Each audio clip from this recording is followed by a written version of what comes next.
I want to live well.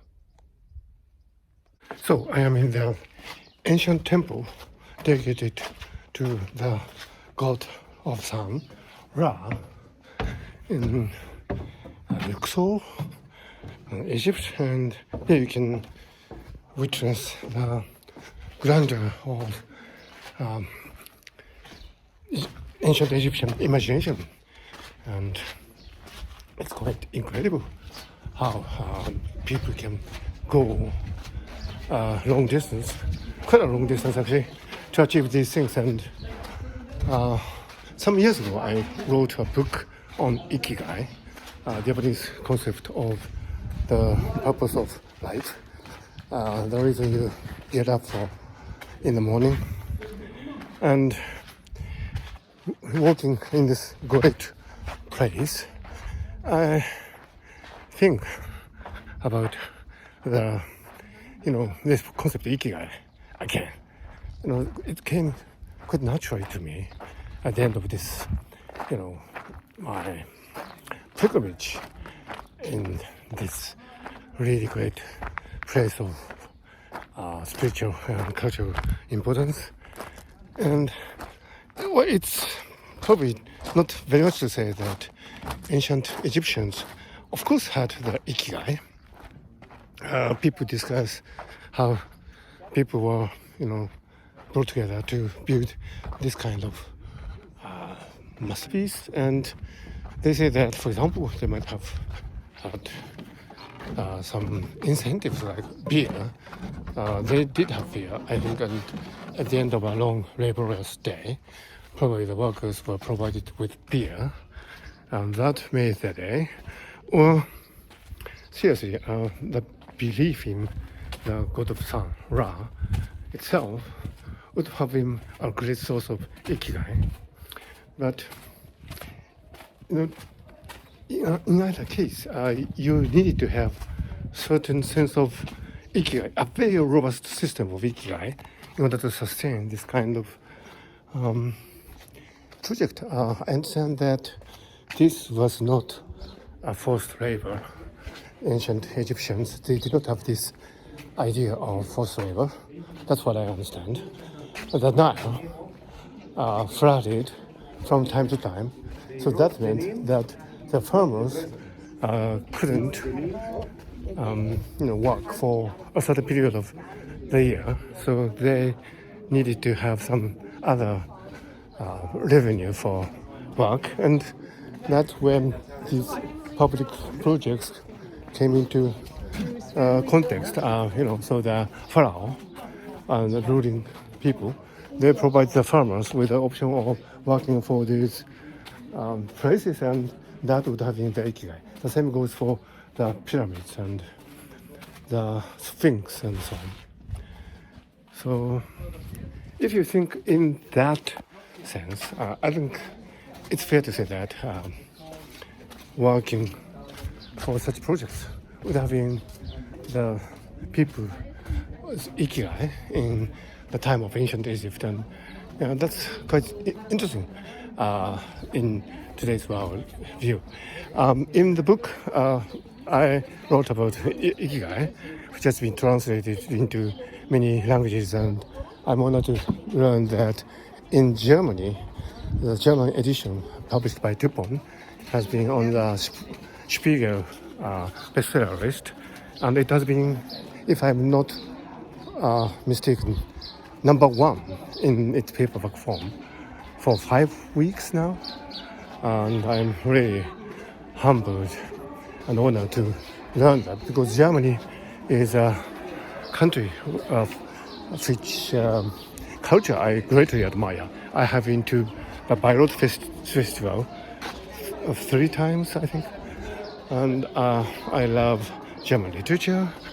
I love Wolfgang von Goethe and Friedrich Nietzsche.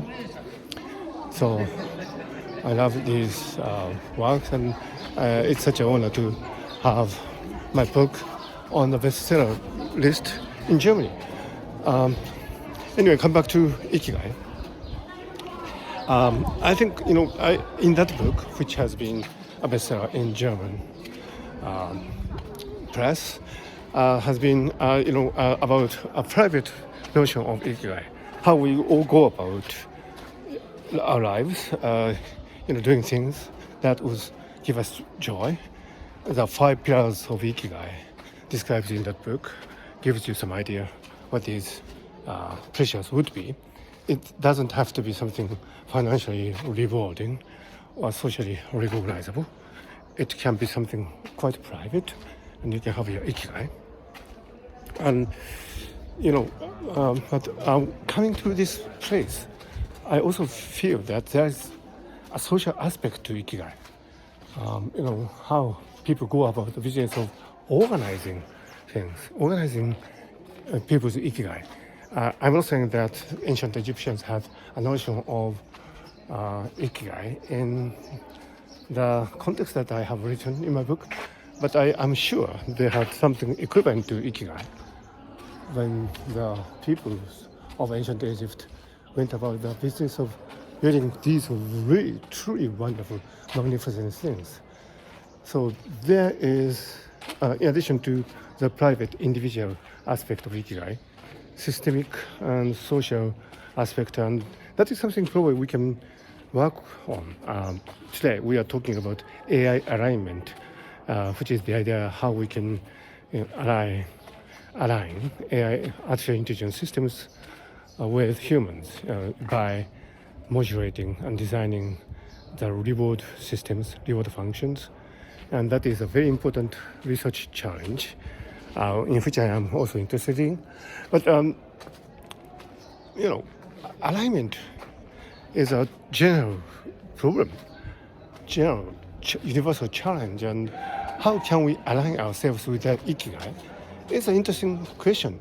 Recently, I have been interested in the so-called Goodhart's law, put forward by the British economist Charles Goodhart, and it says that any measure that is a goal is no longer a good measure.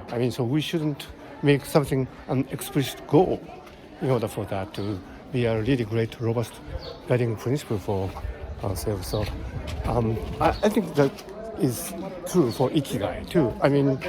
Ikigai is about not adhering to an explicit rule. It's something that is very flexible, that is probably non-verbal, and something that you can only feel within your body and not describe in terms of words.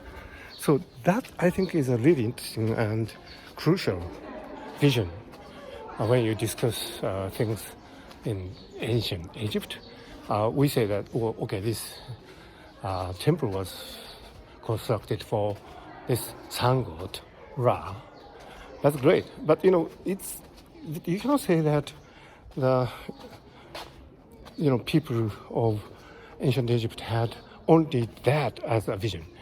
When you laid a stone or when you made all these wonderful patterns on the surface, it was all for the god of sun, Ra. You can say that, or you can say that everything is for the pharaoh. You can say that, but human beings are not made like that.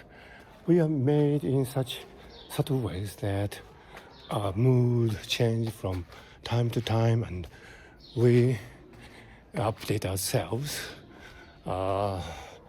in a matter of few seconds. So when something is done sustainably, that needs to be incorporated in a way compatible with Charles Goodhart's vision of the relationship between measures and goals. And I feel that in my book on Ikigai, I have written about that. I have stated that Ikigai is not something that you can actually quite explicitly state, although I did write about the 5 pillars of Ikigai. These were educated guesses, so to speak. I'm not saying that you should put that on your wall and, read it out aloud every day.